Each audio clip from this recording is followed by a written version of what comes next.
Voilà, mesdames, mesdemoiselles et messieurs, je vous dis que la situation devient très compliquée. Après la frappe massive, cette frappe de précision chirurgicale à laquelle l'Ukraine OTAN s'est livrée sur l'oblast de Belgorod en Russie, les autorités russes sont sorties de leur silence. Oui, ils ne vont pas du tout tolérer ce qui s'est passé. La Russie, Poutine promet l'enfer à l'Ukraine. Mais les réactions à chaud des autorités russes sont les suivantes. Allons-y dans les profondeurs, mais avant de continuer, partagez la vidéoconférence au maximum. Partagez-la. Oui, nos conférences commencent encore à être très très sensibles parce que le conflit russo-ukrainien a atteint un autre niveau encore. Et ce qui fait que nous sommes vraiment, voilà, la sensibilité est là. Partagez au maximum, mettez beaucoup de likes, ça donne la sécurité à la conférence. Alors, les autorités russes commencent d'abord par dénoncer une attaque terroriste contre des infrastructures civiles vitales. Ce sont les autorités russes elles-mêmes qui dénoncent, qui disent que ce sont des attaques terroristes, puisque ces frappes chirurgicales portent sur des infrastructures civiles d'une vitalité inédite. Bon, mais il faut dire aussi que c'est la même chose que la Russie est en train de faire en Ukraine. Ah oui, nous en avons parlé en journée. C'est la même chose. Des infrastructures énergétiques sont frappées. La nouvelle stratégie russe, c'est de plonger l'Ukraine dans le noir. Donc, l'Ukraine OTAN, l'OTAN et l'Ukraine sont aussi en train de faire la même chose. Je vous le dis, c'est l'OTAN qui est désormais en action. Puisque la nature même des frappes de l'Ukraine, actuellement, vous comprenez que oui, il y a du professionnalisme là-dedans. Ils ont obtenu du matériel nécessaire. Ils ont des techniciens qui sont là, qui travaillent, qui ne sont pas des Ukrainiens. Je vous dis, nous sommes maintenant dans une situation où la Russie est en face de l'OTAN. Parce que depuis que Donald Trump a fermé les portes du dialogue, depuis que les portes du dialogue se sont fermées, des réunions secrètes de l'OTAN se sont tenues. Des décisions ont été prises. Et voici les résultats que nous sommes en train de voir. On a comme l'impression qu'ils avaient dit, si Poutine s'entête, on va lui montrer qui nous sommes. On va aider vraiment l'Ukraine. Nous aussi, on va entrer dans la danse sans qu'il ne sache. Et pour le moment, la Russie n'est pas en train de déployer le nucléaire. Mais Vladimir Poutine a promis l'enfer à l'Ukraine. Ce qui veut dire que même les frappes qui ont eu lieu la nuit dernière, la nuit du 4 au 5 octobre, sont des petites frappes. Plus de 700 drones, 50 missiles. Je crois que ça, c'est petit. Allons-y dans les profondeurs. Il faut dire que la réaction immédiate de Moscou, c'est une riposte qui est annoncée. Moscou a annoncé une riposte inédite, une riposte amphérique. Alors, les autorités russes ont immédiatement annoncé d'abord une enquête militaire spéciale. Ils veulent procéder à une enquête militaire spéciale pour déterminer comment ça s'est passé. Quels sont les types de missiles qui sont entrés. Est-ce que l'Ukraine, à elle seule, peut agir comme ça? Donc, ils vont déterminer tous les contours. On a comme l'impression que la Russie comprend maintenant que c'est le moment de commencer peut-être à frapper certains territoires de l'OTAN. Certainement. Allons-y dans les profondeurs. Donc, la Russie a annoncé une enquête militaire spéciale et la Russie, les autorités russes ont promis une réponse symétrique et proportionnée. Symétrique et proportionnée.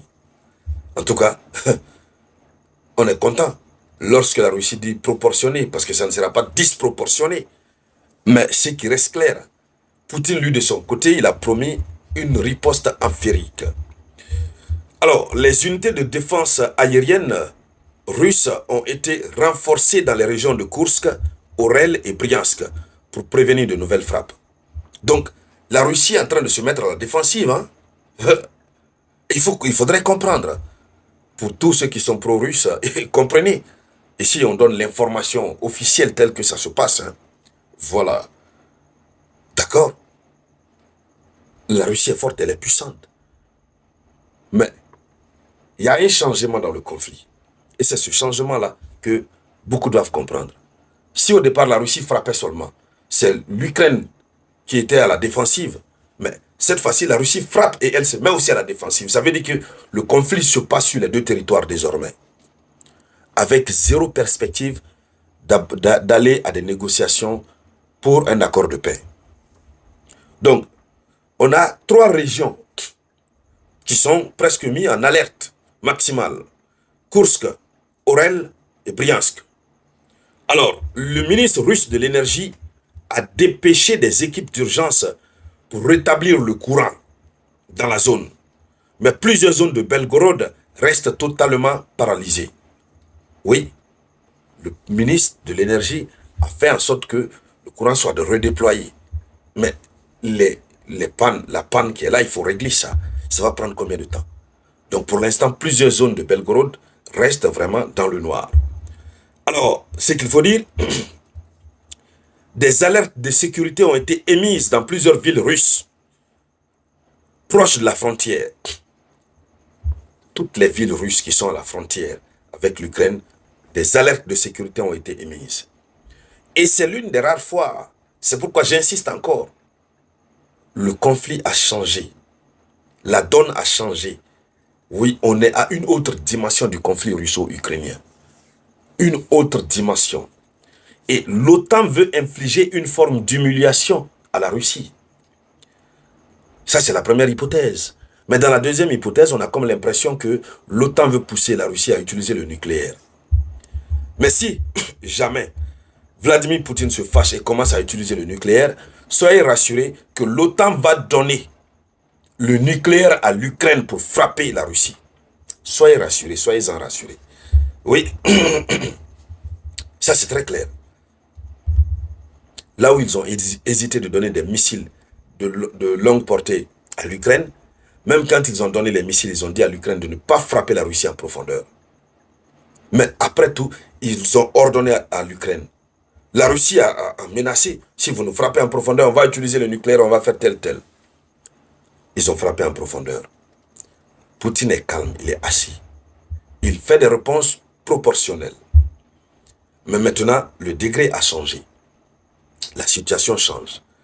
La Russie est en train de goûter véritablement à la guerre. Ce qu'on appelle les dommages collatéraux. Mais la Russie est en train vraiment de vivre ça. Alors, le Kremlin parle de riposte. Mais tout le réseau énergétique du sud-ouest vacille. Et donc, quelles sont les conséquences? À Moscou, la frappe est présentée comme un tournant dangereux. La Russie accuse les alliés occidentaux d'avoir fourni le renseignement et la technologie du guidage. On y reviendra dans ce d'autres volets que le Kremlin est en train d'activer et qui risque de faire éclater un conflit sans précédent entre la Russie et l'OTAN. Mesdames, Mesdemoiselles et Messieurs, c'était la voix de votre unique samouraï.